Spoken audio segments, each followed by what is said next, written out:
ఓం నమ శివాయ. కార్తీక పురాణం అధ్యాయం 27.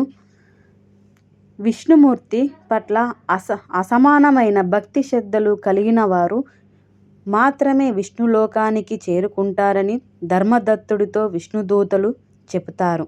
అయితే జయ విజయులకు వైకుంఠంలో స్వామివారి ద్వారకపాలాలుగా ఆ స్థానాలు ఎలా లభించాయని ధర్మదత్తుడు విష్ణుదూతలను అడుగుతాడు. అప్పుడు వారు ఇలా చెప్పడం మొదలు పెడతారు. రుణబిందుడు కుమార్తె అయిన దేవహూతికి కర్తమ ప్రజాపతి కారణంగా ఇద్దరు మగ శిశువులు కలుగుతారు. వారే జయ విజయులు. జయ విజయులు ఇద్దరు కూడా చిన్నప్పటి నుంచి అత్యంత భక్తి శ్రద్ధలు కలిగి ఉంటారు. శ్రీమన్నారాయణుడి సేవల పట్ల వారు ప్రాణం పెడుతూ ఉంటారు. వయసుతో పాటు వారిలో భక్తి కూడా పెరుగుతూ వస్తుంది.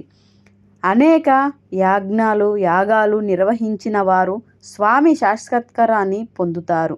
అంతటి భక్తులు నియమ నిష్టల పరులైన వారితో యాగాలు చేయించడానికి ఎంతోమంది ఆసక్తిని చూపుతుంటారు. అలాంటి ఆ ఇద్దరితో మరత్తు అనే ఒక రాజు ఓ యజ్ఞం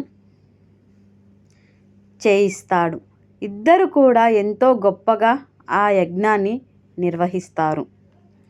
అందుకు సంతృప్తి చెందిన ఆ రాజు పెద్ద మొత్తంలో వారికి దక్షిణం సమర్పించి వెళ్ళిపోతాడు. అయితే ఆ దక్షిణ విషయంలో అన్నదమ్ములకి గొడవ జరుగుతుంది. ఆగ్రహించిన జయుడు ముసలివైపోవని విజయుణ్ణి శపిస్తాడు.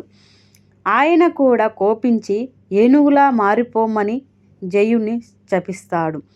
ఇద్దరు ఆ శాపాలను అనుభవించవలసిందే అని విష్ణుమూర్తి సెలవిస్తాడు. దాంతో గడ్డకి నది తీరంలో ఏనుగులాగా, అక్కడ ఓ సరస్సులో మొసలిగా ఆ ఇద్దరు జీవిస్తూ ఉంటారు. అది కార్తీక మాసం కావడంతో స్నానం చేయాలనే ఉద్దేశంతో ఏనుగు సరస్సులోకి దిగుతుంది. అది చూసిన మొసలి ఏనుగు కాలును గట్టిగా పట్టుకుంటుంది. ఒడ్డును చేరుకోవాలని ఏనుగు ప్రయత్నిస్తూ ఉంటే లోపలికి లాగాలని మొసలి ప్రయత్నిస్తూ ఉంటుంది. అప్పుడు ఏనుగు రూపంలో ఉన్న జయుడు ప్రార్థించడంతో విష్ణుమూర్తి వచ్చి సుదర్శన చక్రంతో మొసలి శిరస్సును ఖండిస్తాడు. అలా జయ విజయులకు శాప విమోచనం కలిగి తిరిగి వైకుంఠానికి చేరుకుంటారు. అలా నువ్వు అహంభావానికి వెళ్లకుండా, ఆవేశాలకు పోకుండా స్వామిని సేవించి తరించు అని ధర్మదత్తుడితో చెప్పిన శివదూతలు వైకుంఠానికి వెళ్ళిపోతారు. నారద మహర్షి చెప్పిన విషయాలన్నిటినీ విన్న కృత మహారాజు మహిమత్వమైన ఈ సంఘటనను ఆయా క్షేత్రాలకు చెందుతాయి, నదులకు చెందుతాయి అని అడుగుతాడు. అప్పుడు నదుల గురించి నారద మహర్షి చెప్పడం మొదలు పెడతాడు. సాక్షాత్తు మానవత్వంలో బ్రహ్మకు మహర్షులకు యజ్ఞ దీక్షను ఇస్తుంటారు. అందుకు ఒక ముహూర్తాన్ని కూడా నిర్ణయిస్తారు. ముహూర్త సమయం అవుతున్న సరస్వతీదేవి రాకపోవడంతో ఏమిటి చేయడం అను భృగ మహర్షి విష్ణుమూర్తిని అడుగుతాడు.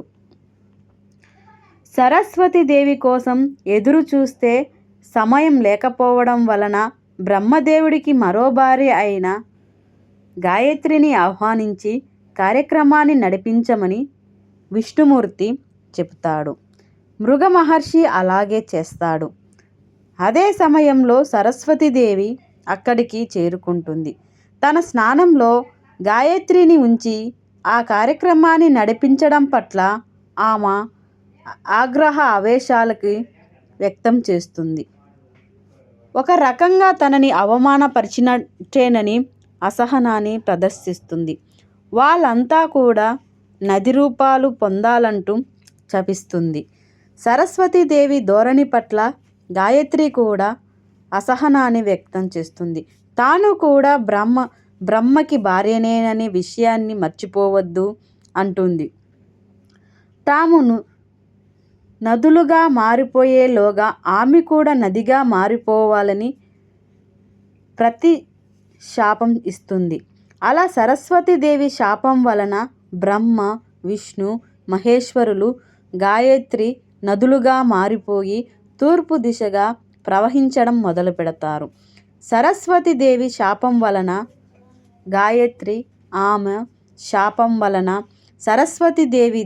సరస్వతీదేవి ఇద్దరు కూడా నదులుగా మారిపోయి పడమర దిశగా ప్రవహించడం మొదలు పెడతారు. ఈ కథ అంతా విన్నవారికి నది స్నానం చేసిన ఫలితం కలుగుతుందని ఋతచక్రవర్తితో నారద మహర్షి చెబుతాడు. ఓం నమః శివాయ. కార్తీక పురాణం అధ్యాయం 27 సమాప్తం.